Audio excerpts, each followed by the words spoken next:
Muy bien, listo, gracias. Gracias por la espera. Eso. Dame un segundito de que le moví aquí.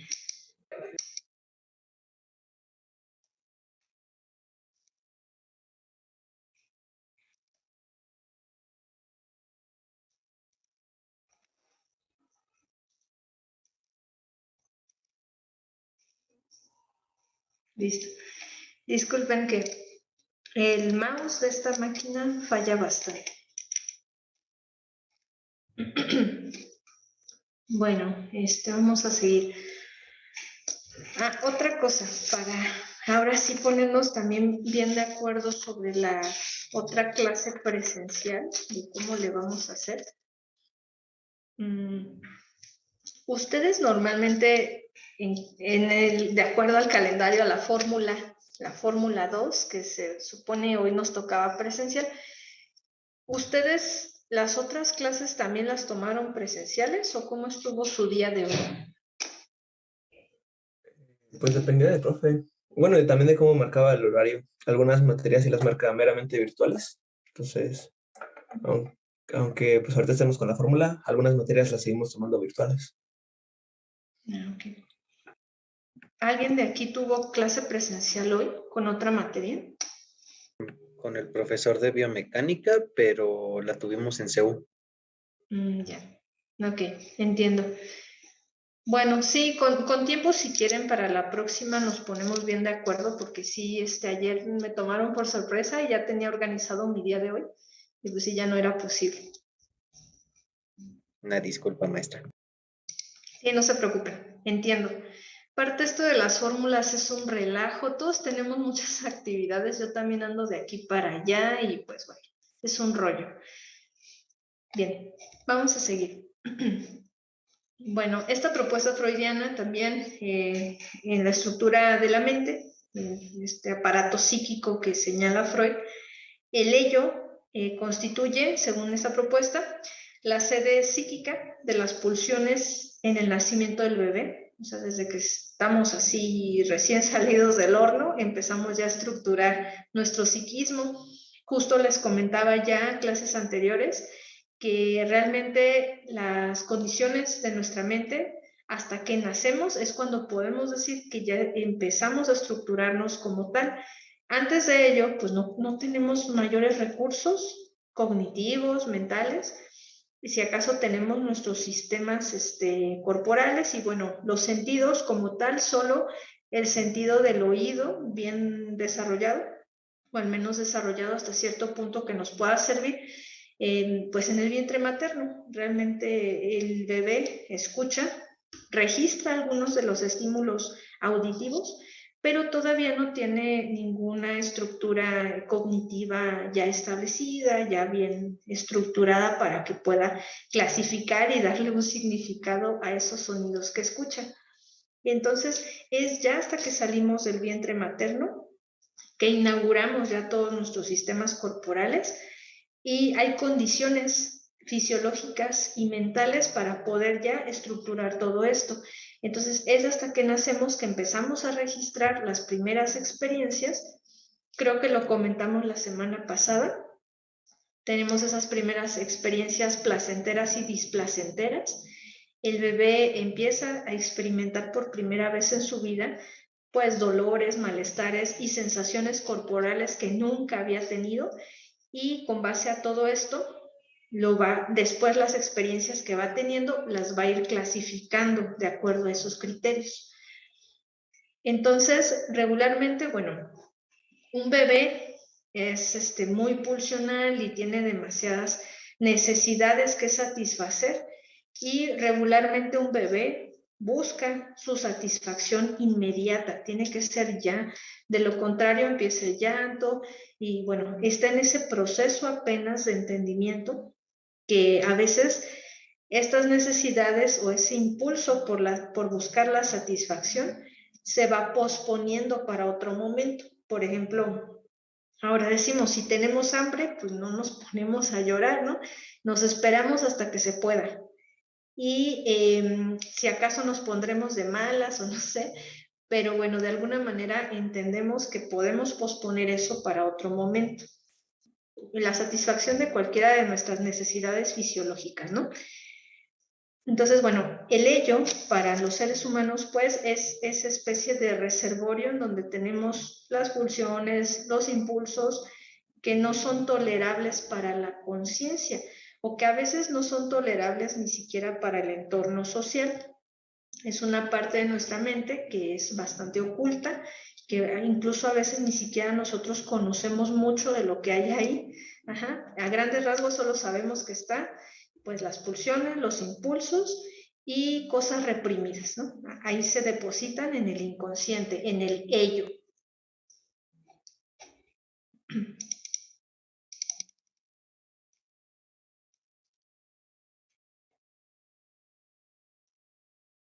Bien, y finalmente, otra de las instancias que estructuran el psiquismo humano, de acuerdo a Sigmund Freud, pues es el superyo.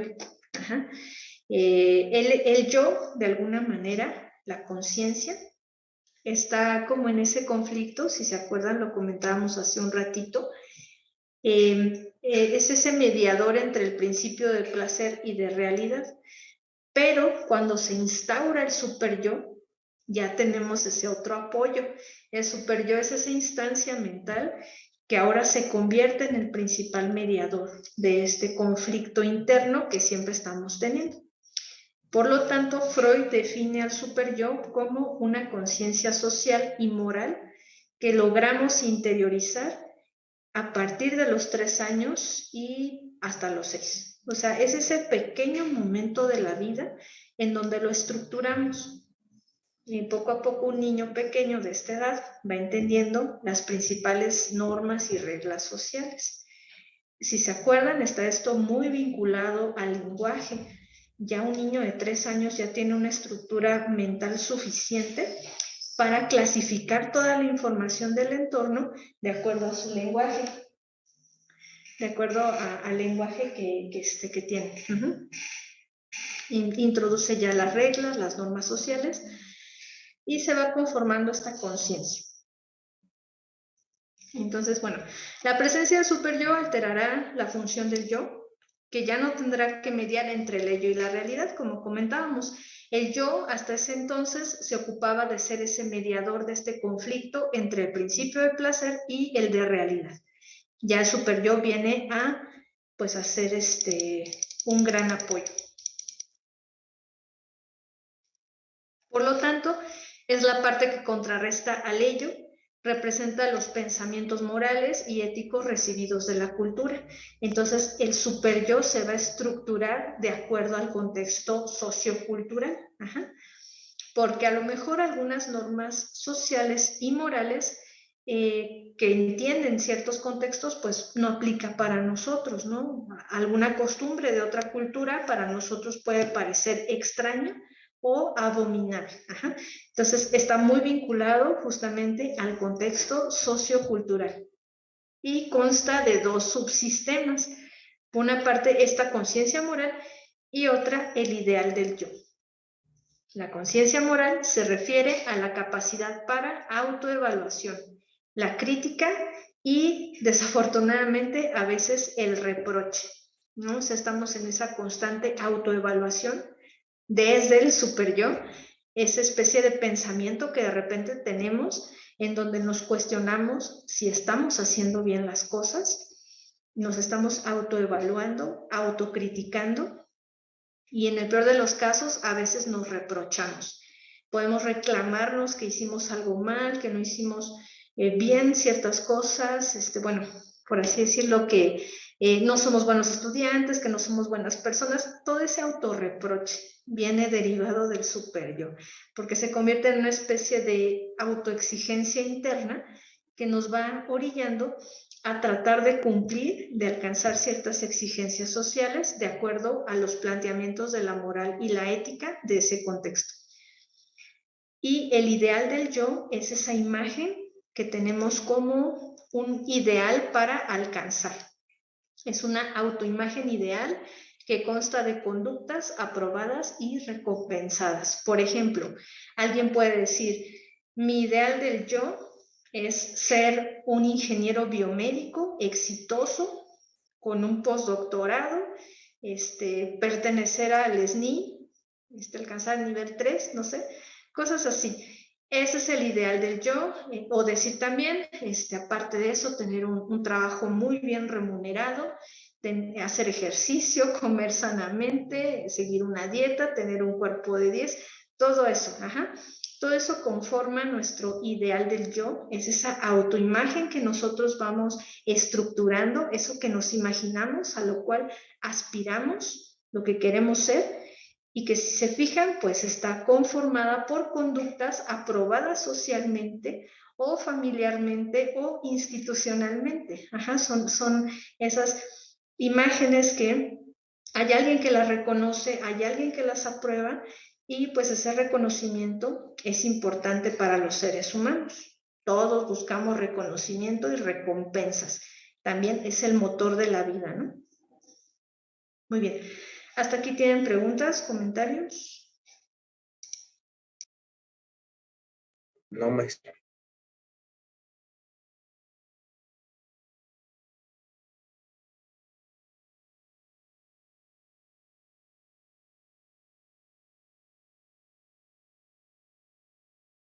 Ok. Bien, bueno, vamos a seguir. De cualquier manera, como les decía, esta presentación está en el campus virtual para que no se apresuren tanto a copiarla como tal, nada más hay que hacer anotaciones de lo que estamos agregando.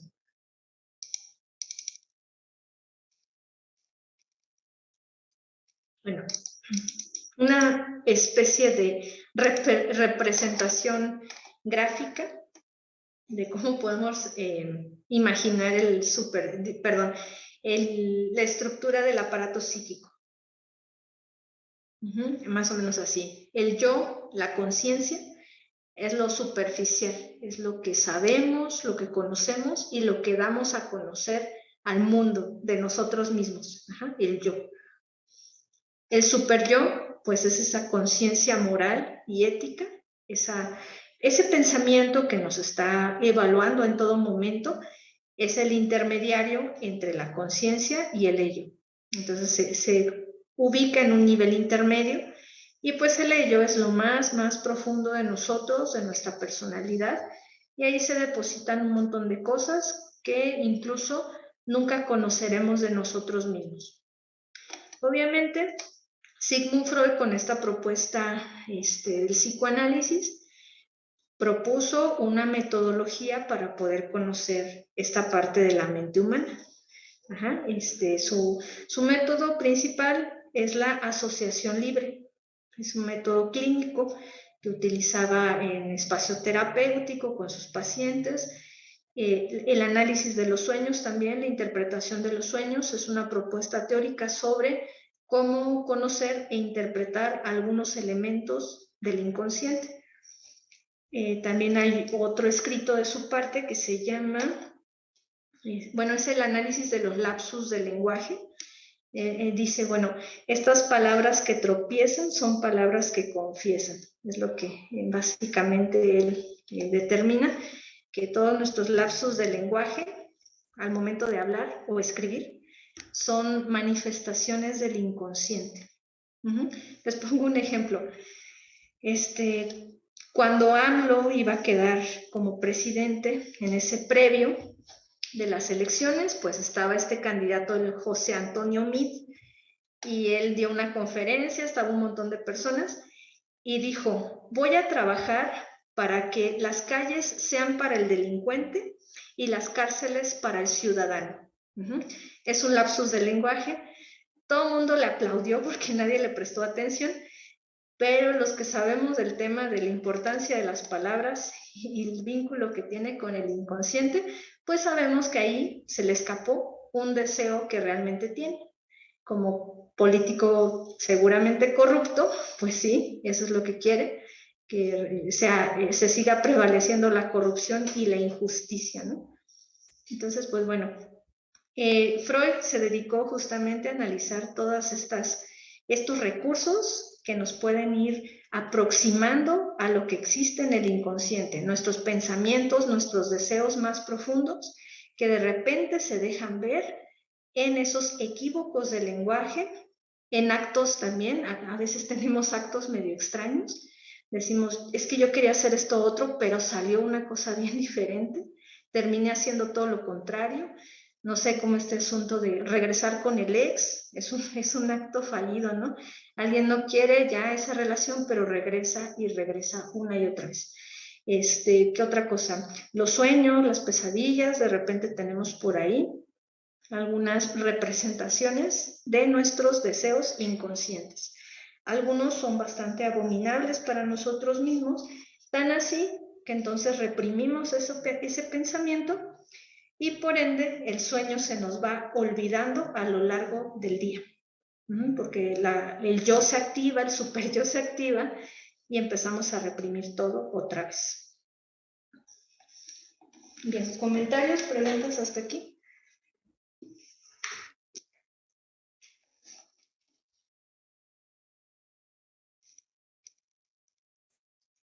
No, está bastante interesante. Bien. Vamos a seguir y ya después, si quieren, hablamos más a detalle del tema de los sueños también, lo que significan. Me voy a ir adelantando un poquito. Bueno, con eso terminamos como de revisar los conceptos más relevantes de la teoría psicoanalítica propuestas por Sigmund Freud.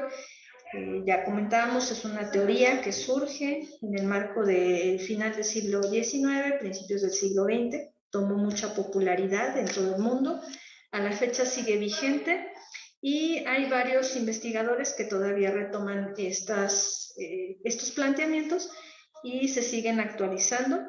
Y estos conceptos básicos que les enseñé son de los más vigentes aún y se sigue abordando investigación desde ese punto. Bueno, y la escuela, hablando de escuelas, la escuela lacaniana, que es una escuela de psicoanálisis que todavía retoma muchísimo parte de estos estudios. Obviamente ya se plantean cosas muy complejas que se han encontrado con base en esta teoría. Está el psicoanálisis lacaniano, que predomina mucho en Argentina.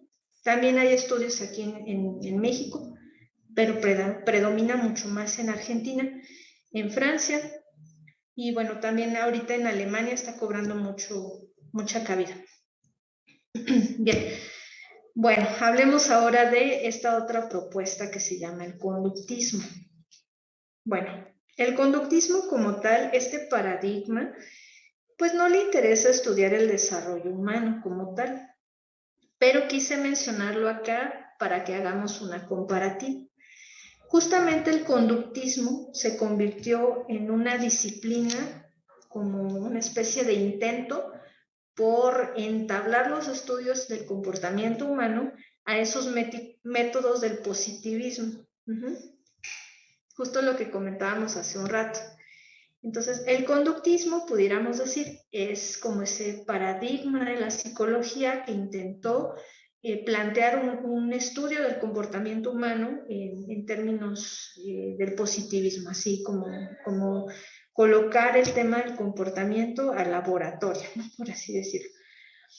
Entonces, justamente es esa rama, esa disciplina que se enfocó pues en entablar una especie de psicología experimental. Trataba de alguna manera de plantear esta relación causa-efecto. Se ocupaba principalmente de estudiar los estados de la conciencia. Para el conductismo, lo único que le interesaba era estudiar y entender lo observable externo, o sea, la conducta. No le interesaba saber de la conciencia, de los procesos cognitivos, la memoria, el inconsciente, nada de eso. Solamente le interesaba saber qué onda con lo observable, con lo medible y cuantificable, ¿no? El comportamiento en sí. Por lo tanto, su objeto de estudio era la conducta. su método de investigación, la introspección provocada, que a raíz de una conducta se le cuestionaba o se le sometía a una especie de interrogatorio o cuestionamiento al sujeto de estudio para compaginar. Otro método que se utilizaba era el estímulo-respuesta, junto con el método asociativo. Se trataba de asociar cierto estímulo para obtener una respuesta determinada. Empieza principalmente con su precursor, quien es John Watson, y de ahí se derivaron algunas metodologías. Como lo de Pablo. Así es, justamente. Como este condicionamiento que se puede dividir en el clásico y el operante. El clásico es el condicionamiento pavloviano, este experimento que desarrolla Pavlov con una de sus mascotas, un perro. Trata de generar este estímulo para obtener una respuesta determinada. El condicionamiento operante es de Skinner. La conducta, y bueno, trata de comprobar cómo es que la conducta del organismo opera sobre el medio. Es decir, que hacemos un estímulo para recibir una respuesta del sujeto de estudio y esa conducta del sujeto de estudio va a operar sobre el medio, va a tener una repercusión en el entorno. Aquí se empieza a hablar del tema del aprendizaje, se empieza a hablar de cómo hay conductas aprendidas, pero bueno, esto fue un arma de doble filo, como lo comentamos hace rato. Hubo experimentos terribles que tuvieron mucha falta de establecer parámetros éticos adecuados. Se trataba de generar conductas aprendidas, como lo era este asunto del tema de la orientación sexual, que se pudiera considerar una conducta aprendida. Entonces hubo casos muy terribles que terminaron muy mal al tratar de implementar estas metodologías. Entonces, pues bueno, decíamos, el conductismo y el condicionamiento no se enfocan en el desarrollo humano como tal. O sea, de plano ni le interesa saber qué pasa en la interioridad del cuerpo y de la mente de las personas, ¿no? Simplemente les interesa estudiar el comportamiento humano y generar ciertas conductas con algún fin en específico, ¿no? Ok, bien, comentan por acá en el chat. Carlos nos dice, según el conductismo, las fobias son aprendidas. Ajá, también. De ahí se deriva también el asunto de que las adicciones, conductas complejas, son aprendidas cuando no. Recuerden, ya comentábamos, el ser humano es complejo y no podemos reducirlo a estudiarlo con un solo paradigma. O sea, hay conductas que derivan de múltiples factores.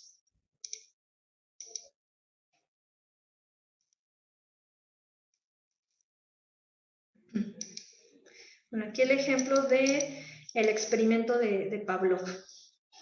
Pavlov quería comprobar que a los animales y específicamente a los perros, que tienen también una capacidad de aprendizaje interesante, pudieran asociar un estímulo o dos estímulos para generar una respuesta. Entonces él decía, bueno, cuando a un perro le colocamos comida, el perro en automático babea. Si le ponemos cualquier otro estímulo, pues no va a tener ninguna reacción. Aquí el otro estímulo era el sonido de un diapasón. Fue combinando constantemente estos dos estímulos, el sonido del diapasón con la comida, para condicionar a este animalito a que cada vez que escuchara ese sonido lo asociara con comida y empezara a tener una reacción, que era babear. Entonces el perro ya después asociaba esto y pensaba que iba a comer. Poco a poco hemos visto, y bueno, algunas estrategias de conductismo, todos ustedes las han aplicado a lo mejor alguna vez con alguna de sus mascotas, cuando les enseñamos a tener ciertos límites, seguir reglas, salir a la calle a caminar, hacer algunos trucos por ahí. Eso es conductismo. Y cómo estimulamos, damos un estímulo para que se pueda provocar esa conducta aprendida, ¿no? un premio. Ya saben, los perritos se les puede condicionar mediante premios o castigos. Lo que es más positivo es el premio. El premio siempre va a generar una conducta esperada. El castigo no tanto, es un arma de doble filo porque a veces genera otro tipo de repercusiones. Acá, bueno, el detalle es que estas metodologías que funcionan con algunas especies animales se trataron de implementar para los seres humanos, para generar ciertas conductas. En el ámbito escolarizado sí se implementaron muchas de estas técnicas del conductismo. Por ejemplo, lo vemos mucho en la escuela básica, bueno, educación básica. El tema del cambio de los horarios, el sonido de la chicharra, si todavía les tocó esto, deriva del conductismo. El mismo esquema, el esquema de calificaciones del 10, 8, 7, eso es conductismo porque es una recompensa a cierta conducta. Entonces, poco a poco vamos internalizando eso y vamos comportándonos de acuerdo a ese parámetro. Y sí, sí funciona, pero bueno, hay otras cosas que no aplican para la conducta humana, que no pueden ser manejadas mediante estos criterios. Entonces, bueno, algunas estrategias del conductismo o el condicionamiento se aplican mucho para la mercadotecnia y la conducta consumista. O sea, ahí sí hay muchísimo condicionamiento hacia nosotros, tan así que las grandes corporaciones saben perfectamente cómo generar un comportamiento consumista en nosotros para que cierto producto se instale, tengamos una reacción ante determinados productos y nos convirtamos en dependientes también de esta dinámica.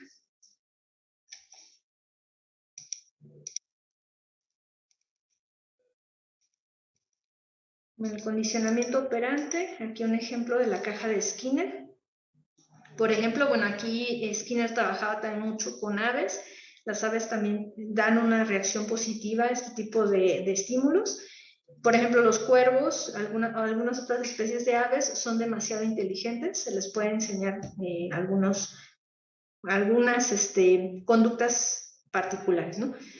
Hay cuervos que han sido entrenados para juntar residuos, basura y reciclar algunos residuos del entorno. Bueno, en la caja de Skinner acá vemos cómo en este recinto alberga la paloma y aquí hay una especie de llave, aquí en el número 2, en donde se le condiciona al ave que conforme haga un picoteo aquí, va a obtener una recompensa. Presiona un interruptor, que eso va a generar que el dispensador de grano le dé la recompensa. Entonces, se condiciona a que el ave entienda que su acción, su conducta en el medio puede tener una recompensa. Entonces, es por eso que hay aves que se les entrena a entregar un mensaje, como las palomas mensajeras, o recolectar ciertos residuos, ciertos objetos que les interesa a alguien en particular. Muy bien. ¿Hasta aquí tienen comentarios, preguntas?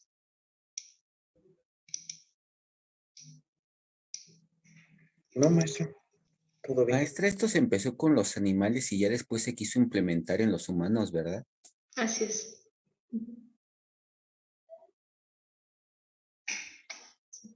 Bueno, ya ven que ahora también el conductismo está muy aplicado al entrenamiento de perros policías, los perros que detectan droga también están entrenados bajo estos parámetros y funciona muy bien, o sea, tienen una finalidad importante. Perros que detectan drogas, perros que los llevan a la guerra también para generar ciertas tácticas, perros rescatistas. Ha sido una herramienta muy benéfica, sin embargo, bueno, como decíamos, siempre está de por medio pues esos intereses de algunas empresas o algunos particulares que quieren implementar esto para controlar o generar alguna conducta en los seres humanos. Y es ahí donde entramos en problemas, porque los seres humanos pues somos entidades muy diferentes, nosotros nos formamos bajo pues muchas otras cosas, ¿no? Por ejemplo, una ratita de laboratorio, pues, si bien, bueno, hay una compatibilidad por ahí para poder generar algún estudio, a lo mejor, bueno, en términos biomédicos específicamente, pero en asuntos sociales o psicológicos a veces es difícil porque una ratita de laboratorio pues no crece en las mismas condiciones que un ser humano. No tiene como esta conducta gregaria, la interacción, el contexto, muchas otras cosas. Entonces, es difícil determinar que si cierto experimento funciona con una ratita de laboratorio y por ejemplo, ¿no? Que si se comprueba que a una ratita se le provoca una conducta adictiva hacia algo, que ya dependiendo de cómo manejamos esa conducta, se va a poder implementar eso a los seres humanos. No es posible. Sí, somos muy diferentes, ahí hay cosas que pues van provocando ese discernimiento. Bien, ¿hasta aquí alguna otra pregunta, comentario?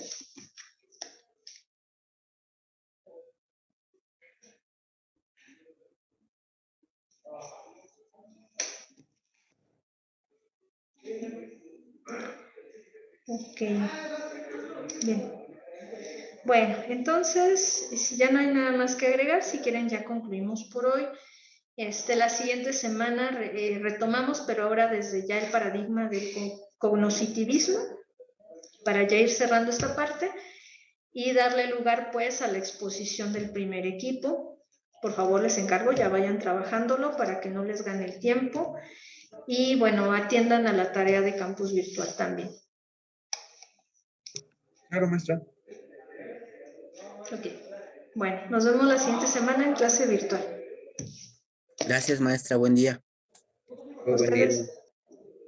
Hasta Hasta luego. luego. Hasta luego. Hasta luego. Hasta luego, maestra. Hasta luego.